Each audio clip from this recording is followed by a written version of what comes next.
And this is the power of quiet leadership. You're not the loudest voice in the room, but you are the calm in the room. Welcome back to the Quiet Leaders podcast, where behind the scenes takes center stage leadership. I'm Molly Maris, integrator, strategist, and mentor for the quiet leaders building businesses that actually support the life they desire. Today, we're talking about something I care deeply about and that I see trip up so many behind the scenes women, and that's confidence as a sales strategy. Not a script, not a funnel. I'm not talking about a hack. We're talking about your confidence.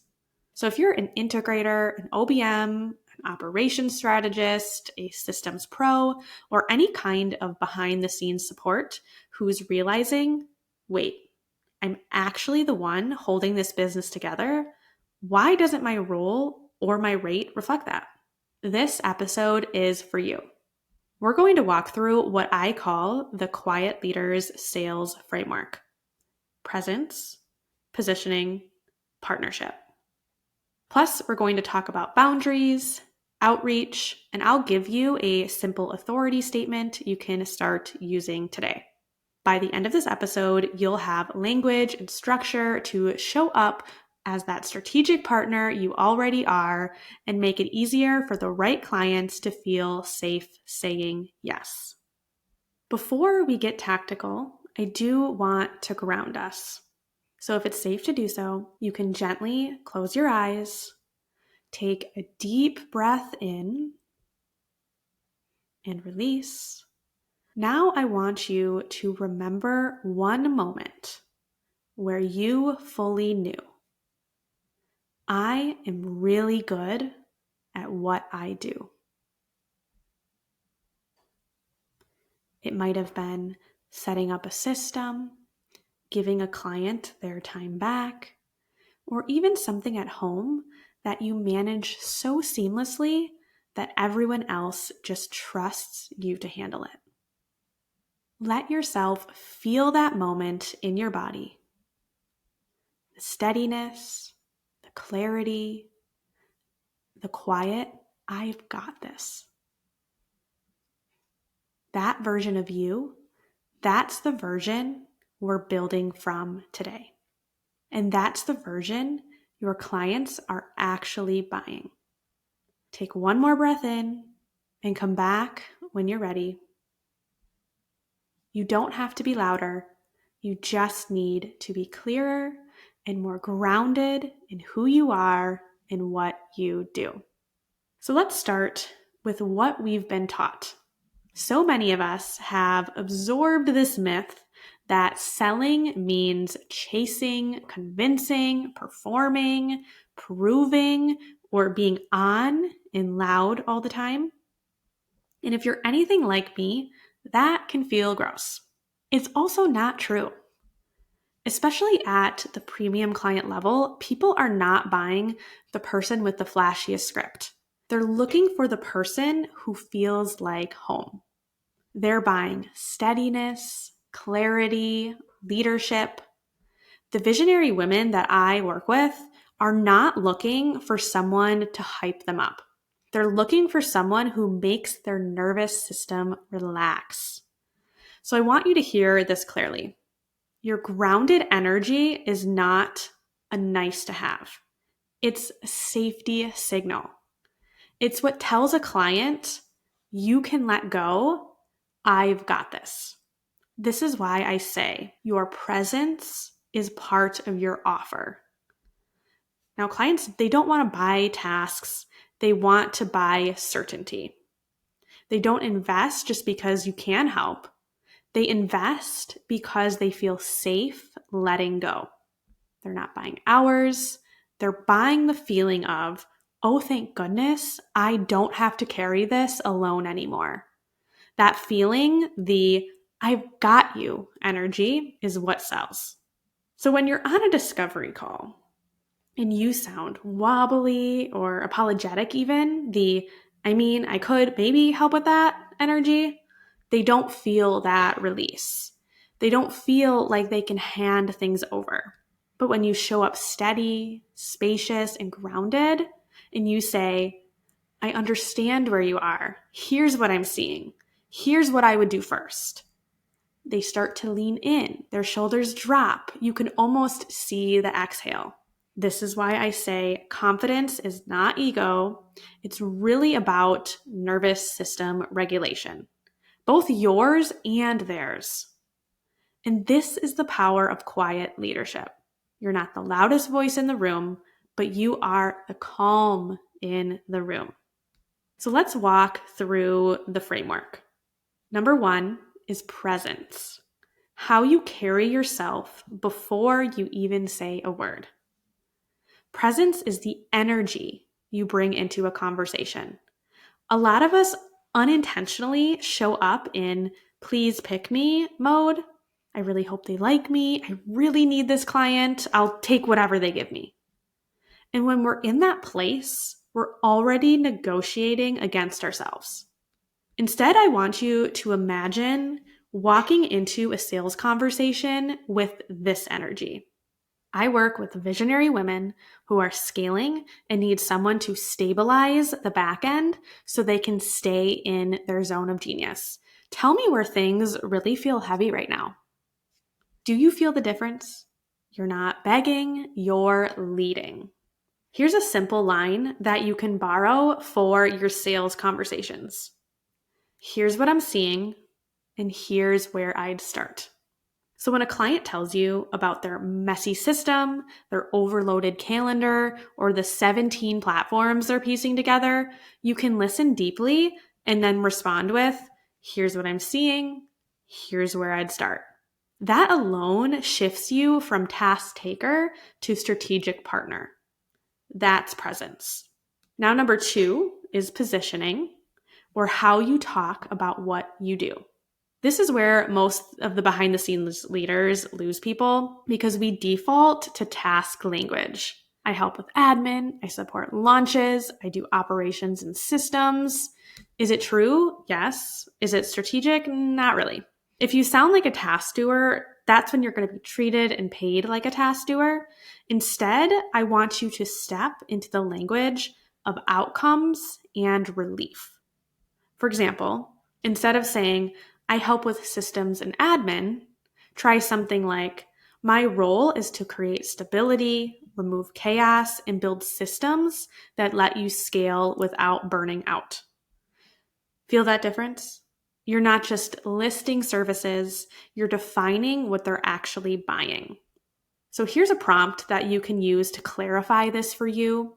You can pause, and after you can journal it out. My clients come to me when, fill in the blank, and they're ready for blank. So for example, my clients come to me when they're overwhelmed and juggling too many plates, and they're ready for a business that can grow without relying on them doing everything. Or you could say, my clients come to me when their back end is a patchwork of tools and band-aids, and they're ready for clean systems and structure and that support sustainable growth. The first blank is about how they feel when they arrive. The second blank is the transformation they're ready for. When you talk about your work like this, you become the person who provides relief, not just support. And this is how you start speaking like a $2K plus per month strategic partner instead of a random hourly helper. Finally, number 3 is partnership. This is, you're not applying for a job, you're proposing a collaboration. So this one's huge. And so many quiet leaders lose their confidence at the very end of a sales call. You get all the way there, you've led the conversation beautifully, and then you say, if you want, I can send over some options. And the energy drops. I want you to remember, you are the stabilizer. You are the person who brings structure into their business. So your invitation should sound like that. So here's a script that you can borrow and make your own. Based on what you've shared, here's how I'd support you. This is a strategic partnership, and my rate for that level of support is X per month. If that feels aligned, we can get started as early as blank. Do you have any questions about what it looks like to work together? So this is clear, calm, grounded. You're extending an invitation into a powerful collaboration. You're saying, this is what it looks like to have me on your team. I'd love to support you if it's a fit. Now, let's talk about boundaries, because this is where boundaries start to come in, and they are a big part of your sales energy. And when a lot of us hear boundaries, we think walls, rejection, being too much or too demanding. But your boundaries, they're not a rejection. Your boundaries are data. Instead, they say, this is how I work. These are my hours. This is inside the scope. That's outside of the scope. But here's how we can handle it. When you calmly communicate your boundaries, you send the message, I know what I'm doing. You can trust me to hold this with you. That is incredibly reassuring to a visionary. And just like muscles, boundaries get stronger with use. You're not going to be perfect the first time you hold that 30-minute boundary on a call, because you might accidentally go to 55 minutes. That's okay. The goal is progress, not perfection. Every conversation is a chance to practice. The same is true for reaching out and letting people know you have openings, saying your rate out loud, sharing what's in scope and what's not. All of it is a muscle that we have to work.